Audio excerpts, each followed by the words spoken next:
3 अक्टूबर से शुरू होने वाले नवरात्र, जाने नवरात्रि के किस दिन होगी कौन सी देवी की पूजा। राधे राधे दोस्तों, कैसे हैं आप सब। आई होप कि आप सब अच्छे होंगे। दोस्तों, वीडियो शुरू करने से पहले मैं आप सभी से रिक्वेस्ट करूंगी कि मेरी वीडियो को लाइक करें, ज़्यादा से ज़्यादा शेयर करें और अगर आप मेरे चैनल पर न्यू हो तो मेरे चैनल को जरूर सब्सक्राइब करें। दोस्तों, आज की वीडियो में हम बात करेंगे किस दिन कौन सी देवी की पूजा की है। तो सब सर्दी नवरात्रि होने में बस अब 1-2 दिन ही बाकी हैं। ऐसे में जान लीजिए कि नवरात्रि के 9 दिनों तक किस दिन कौन सी देवी माँ की पूजा की जाएगी। तो सर्दी नवरात्रि 3 अक्टूबर से आरंभ हो रहे हैं। नवरात्रि का त्योहार पूरे 9 दिनों तक मनाया जाता है। इस दौरान माँ दुर्गा के 9 अलग अलग स्वरूपों की पूजा की जाती है। हर साल अश्विन माह के शुक्ल पक्ष की प्रतिपदा तिथि से सर्दी नवरात्रि की शुरुआत होती है। दोस्तों, अश्विन महीने में शरद ऋतु की शुरुआत होती है, इसलिए इसे सर्दी नवरात्रि कहा जाता है। इस बार नवरात्रि का समापन 12 अक्टूबर को विजयादशमी के साथ होगा। इसी दिन दुर्गा माता की विदाई की जाएगी। तो आइए अब जानते हैं कि नवरात्रि के 9 दिनों तक किस दिन कौन सी देवी की पूजा की जाए। तो सबसे पहले नवरात्रि का पहला जो दिन होता है उस दिन हम पूजा करते हैं माँ शैलपुत्री की। तो नवरात्रि के पहले दिन माँ शैलपुत्री की उपासना की जाती है। पर्वतराज हिमालय के घर पुत्री के रूप में जन्म लेने की वजह से माँ दुर्गा के इस रूप को शैलपुत्री कहा जाता है। माता शैलपुत्री के दाहिने हाथ में त्रिशूल है, जबकि माँ के बाएं हाथ में कमल का फूल है। वहीं माँ शैलपुत्री की सवारी की बात करें तो माता रानी की सवारी है बैल। माँ शैलपुत्री का यह रूप अत्यंत दिव्य और मनमोहक है। मान्यताओं के अनुसार माता शैलपुत्री की पूजा करने से चंद्रमा के बुरे प्रभाव दूर हो जाते हैं। दोस्तों, अब बात करेंगे नवरात्रि के दूसरे दिन की। तो नवरात्रि के दूसरे दिन पूजा की जाती है माँ ब्रह्मचारिणी की।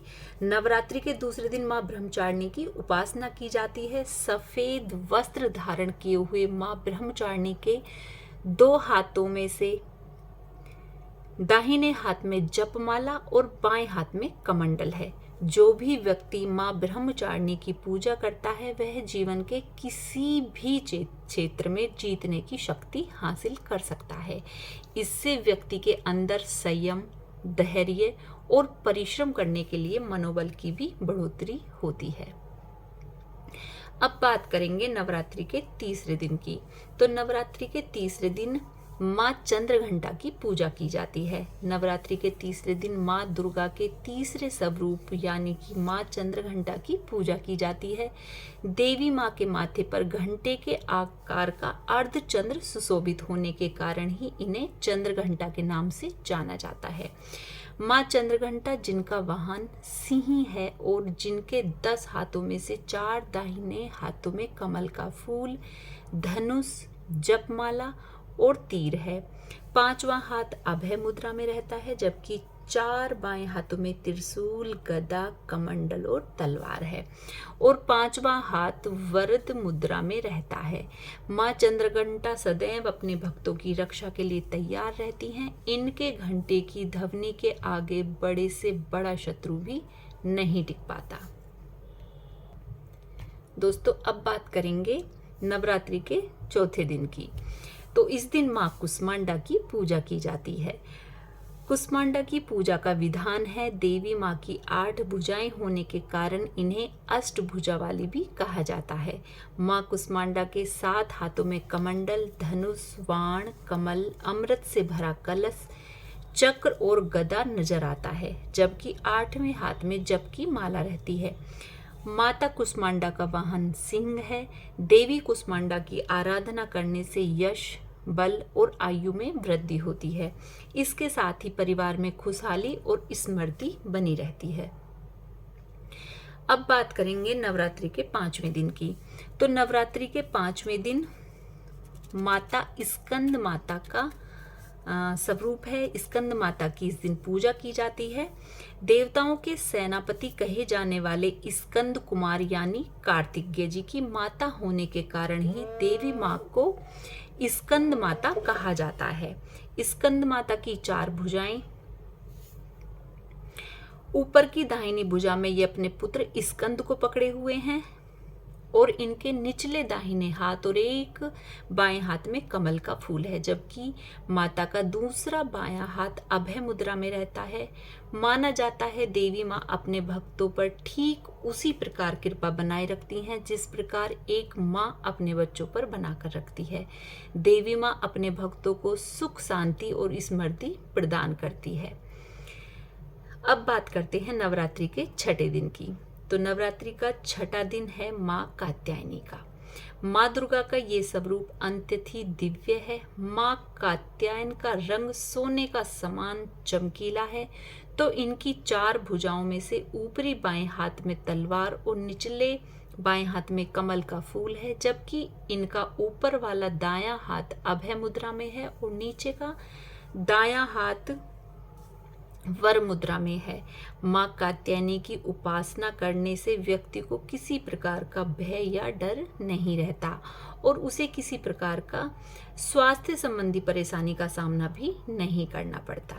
दोस्तों, अब बात करेंगे नवरात्रि के 7वें दिन की। तो नवरात्रि के 7वें दिन पूजा होती है कालरात्रि माता की। महासप्तमी के नाम से भी माता को जाना जाता है। इस दिन माँ दुर्गा के 7वें स्वरूप माँ कालरात्रि की पूजा की जाती है। माँ कालरात्रि का वाहन गधा है और इनकी 4 भुजाएं हैं, जिनमें से ऊपर का दाहिना हाथ वरद मुद्रा में और नीचे का हाथ अभय मुद्रा में रहता है, जबकि बाईं ओर के ऊपर वाले हाथ में लोहे का कांटा और निचले हाथ में खड्ग है। माँ कालरात्रि की पूजा करने से हर तरह का भय, डर दूर हो जाता है। अब बात करेंगे 8वें नवरात्रि की। नवरात्रि का 8वां दिन महाअष्टमी के नाम से जाना जाता है। नवरात्रि के 8वें दिन महाअष्टमी के नाम से पूजा जाता है। नवरात्रि की अष्टमी तिथि को माँ दुर्गा के 8वें स्वरूप महागौरी की उपासना की जाती है। इनका रंग पूर्णतः गोरा होने के कारण ही इन्हें महागौरी या श्वेतांबर धरा भी कहा जाता है। इनके रंग की उपमा शंख, चक्र, देव और कंद फूल से की जाती है। माता गौरी का वाहन बैल है, इसलिए इन्हें वृषारूढ़ा भी कहा जाता है। इनका ऊपरी दाहिना हाथ अभय मुद्रा में रहता है और निचले हाथ में त्रिशूल है। ऊपर बाएं हाथ में डमरू, जबकि नीचे वाला हाथ शांत मुद्रा में है। महागौरी की पूजा करने से अन्न, धन और सुख, समृद्धि में वृद्धि होती है। दोस्तों, अब बात करेंगे नवरात्रि के 9वें दिन की। तो नवरात्रि के 9वें दिन माँ सिद्धिदात्री की पूजा की जाती है। कहते हैं देवी सिद्धिदात्री की पूजा करने से व्यक्ति को हर प्रकार की सिद्धि प्राप्त होती है। देवी सिद्धिदात्री सुख, समृद्धि और धन की प्रतीक है। विशिष्ट सिद्धियों की प्राप्ति के लिए भक्तों को माँ सिद्धिदात्री की पूजा अवश्य करनी चाहिए। तो दोस्तों, इस वीडियो में मैंने आपको बताया नवरात्रि के 9 दिनों में कौन सी देवी की पूजा की जाती है। दोस्तों, ये वीडियो आपको थोड़ी सी भी हेल्पफुल लगी या थोड़ी सी भी जानकारी आपको अच्छी लगी तो मुझे कमेंट्स में ज़रूर बताएं। मिलते हैं ऐसी ही किसी और वीडियो के साथ। तब तक के लिए राधे राधे, हरे कृष्णा, जय माता दी दोस्तों, बाय बाय।